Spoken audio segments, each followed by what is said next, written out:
Assalamualaikum warahmatullahi wabarakatuh. Hai semuanya, jumpa lagi dalam daily life-ku, My Journey Storytelling with Kak Mila, dalam Ghost to Sumbar part 4 atau part ending ya teman-teman.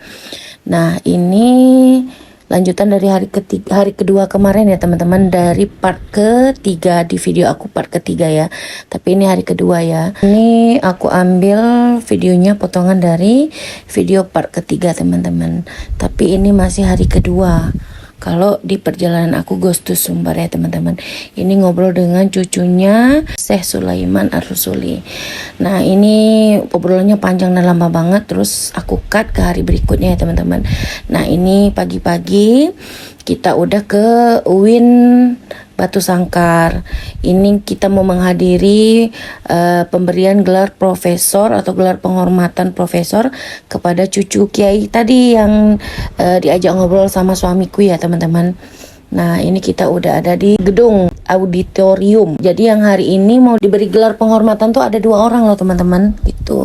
Nah ternyata setelah aku dengarkan CV-nya beliau-beliau ini, ternyata yang satunya cucunya Kiai Ar-Rusuli, yang satunya malah muridnya gitu loh. Masya Allah tabarakallah ya teman-teman ya. Nah ini kita masuk ke ruangannya tapi belum ada orang, maksudnya itu belum rame. Itu latihan paduan suara, terus masih kosong ya, kita udah duduk gitu. Kita datang paling awal. Jadi tujuan kita ke Sumbar itu salah satunya menghadiri acara ini ya teman-teman gitu. Bapak yang bawa aku dan suami ke Sumbar itu tujuannya menghadiri acara ini gitu. Nah jadi sekalian sambil menyelam minum air ya teman-teman, jadi gitu. Nah ini acaranya baru akan dimulai teman-teman. Jadi ini rektor, para dekan, kemudian dosen, kemudian profesor yang mau dilantik hari itu. Ini baru masuk semuanya beserta keluarga yang mengiringi di belakang nih, rektornya teman-teman. Terus ini profesor yang mau dilantik hari ini, kiri dan kanan ya teman-teman. Nah ini para dosen, dekan deh juga kayaknya. Kurang paham juga ya teman-teman. Pokoknya ini para dosen deh intinya. Terus ini istrinya, istri 2 profesor yang akan dilantik hari itu ya teman-teman. Ini keluarga yang mengiring. Nah nih si ibu nih, dada-dada nih. Nah itu si ibu yang baik hati, Masya Allah tabarakallah, mudah-mudahan sehat terus ya teman-teman. Beliau yang ngajakin aku tuh teman-teman. Nah ini di sini kita lagu Indonesia Raya teman-teman, kita dengerin dulu ya.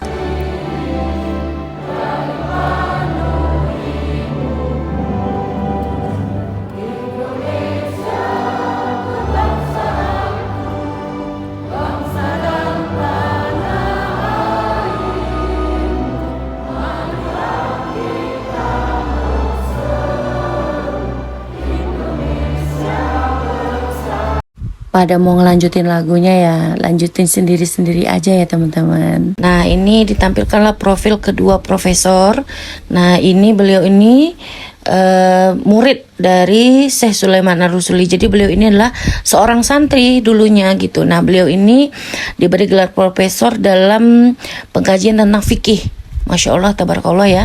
Ini cucunya Syekh Sulaiman Ar-Rusuli. Beliau ini diberi gelar profesor atas penelitian tentang kalau nggak salah ya, mohon maaf kalau salah teman-teman, ekonomi luar negeri, ekonomi mikro luar negeri. Kalau kurang lebihnya begitulah pokoknya teman-teman. Intinya tentang ekonomi beliau ini. Nah ini tantenya cucu Syekh Sulaiman Ar-Rusuli, karena ternyata ibunya beliau, anaknya Syekh Sulaiman Ar-Rusuli itu dari beliau umur 2 tahun itu sudah meninggal. Anaknya umur 2 tahun beliau udah meninggal, jadi dirawat oleh tantenya tadi. Nah ini dilantik ya teman-teman. Nah next aku cut aja, kita langsung diundang makan oleh cucunya Syekh Sulaiman Ar-Rusuli ke rumahnya beliau ini. Nah kebetulan orang yang punya rumah belum sampai rumah, kita udah duluan ya teman-teman. Tapi aku bareng keluarga kok, tenang aja teman-teman. Nah kita SMP lagi, selesai makan pulang. Tapi ini beneran pulang ke Pekanbaru teman-teman. Jadi hari itu perjalanan aku tuh 3 hari di sana ya teman-teman ya, 3 hari 2 malam. Selesai makan itu sekitar jam 2 apa jam 3 ya kalau nggak salah. Itu kita perjalanan OTW pulang Pekanbaru, tapi kita ada singgah di satu tempat lagi.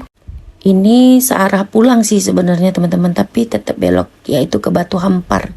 yaitu ke Kiai di Batu Hampar. Nah, beliau ini adalah guru dari Kiroah Sabahnya Kiai Syekh Sulaiman Ar-Rusuli ketika beliau masih berumur 10 tahun.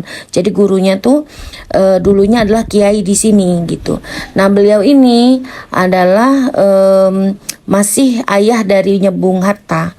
Ayah, kakek, papaman gitu. Pokoknya garis keturunan keluarga. Nanti ada deh silsilahnya. Aku lihat. Nah, ini benteng itu dibangun tahun 1923. Tapi lebih duluan pesantren ini dibangun. Ini pesantren ya teman-teman. Kompleks pesantren. Nah, itu yang kayak masjid. Itu bukan masjid, tapi di situ adalah area pemakaman.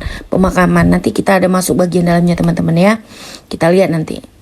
Nah, ini di dalamnya. Nih, ini beliau ini yang menjadi gurunya Kiroah Sabahnya Syekh Sulaiman Ar-Rusuli ini, yang beliau yang ujung di sini. Yang di sana itu kalau nggak salah ya, mohon maaf kalau salah. Kemarin tuh kalau nggak salah itu keponakannya, adiknya, pokoknya saudaranya teman-teman. Nah, yang di luar ini yang sudut di sini nih ayahnya, ternyata ayah dari semua anak-anak yang di dalam gitu. Jadi ada yang anak-anak, ada yang cucu di dalam. Nah, yang ini yang di samping ini teman-teman, yang dekat sini, yang dekat ini Syekh Muhammad Jamil ini adalah ayah dari Bung Hatta. Nah, ini tuh tongan ini beliau ini lagi menjelaskan nih bapak ini. Ini ayahnya dari Bung Hatta. Yang ini ayah dari semua orang yang di dalam, katanya maksudnya tuh yang mereka tuh bersaudara, ada yang bersaudara yang makam di dalam. Jadi ini ayahnya tuh tongan namanya, saya lupa. Pokoknya mohon maaf ya kalau belibet teman-teman. Pokoknya kalau pengen tahu datang aja sendiri ke Batu Hampar, Batu Sangkar, Bukit Tinggi. Nah, ini ayahnya Bung Hatta. Sekali lagi ini ayahnya Bung Hatta. Jadi makamnya di sini. Jadi ini kompleks pemakaman keluarganya Bung Hatta. Jadi yang mimpin pondok pesantren ini sekarang adalah cucu dari kiainya yang dulu gitu. Nah, ini silsilahnya ditulis loh teman-teman. Masya Allah ya. Ini untuk menjaga keturunan ini penting. Nah, kita pun kalau orang biasa nggak apa-apa kita tulis supaya anak cucu kita tuh tahu siapa kakek-kakeknya ke atas gitu. Karena ternyata kalau kita bisa mengetahui 5 ke atas nasab kita, jalur keturunan kita. Nasab tuh jalur ayah ya teman-teman ya. Itu ada fadilahnya tersendiri. Nanti tanya deh sama ustazahnya ya teman-teman. Nah, ini kitab-kitab lama beliau, hasil tulisan tangan itu masih ada, masih ada dan masih terjaga nih ya teman-teman. Kita megangnya sampai takut karena lembarannya tuh udah tipis banget. Nih, ini kitab, nih salah satu kitab aku lupa deh pokoknya, kemarin tanya sama suami. Ini Al-Quran Kiroah Sabahnya kalau nggak salah ini kemarin. Pokoknya kitab-kitab lama, buku, tulisan kiai yang lama itu masih ada.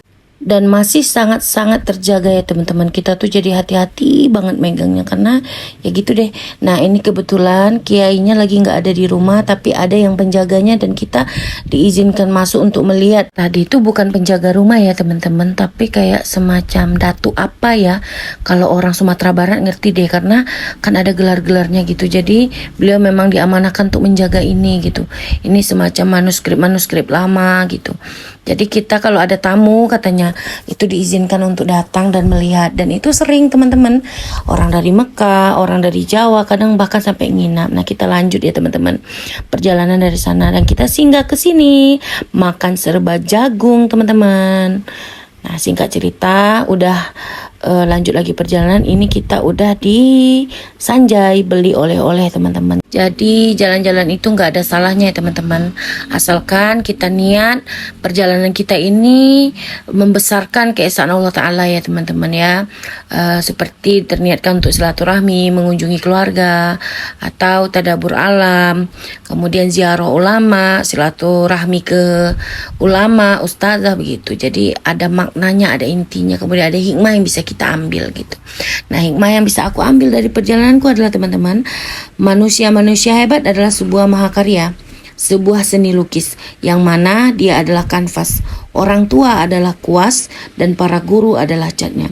Maka seorang manusia bisa ditakdirkan menjadi orang hebat karena memiliki orang tua dan guru-guru yang luar biasa. Nah, cukup sekian ya teman-teman perjalanan aku Ghost to Sumbar. Ini udah ending part. Terima kasih udah ngikutin kisah-kisah aku selama 3 hari ini. Semoga bermanfaat dan bisa diambil hikmahnya. Terima kasih banyak. Wassalamualaikum warahmatullahi wabarakatuh. See you. Bye-bye.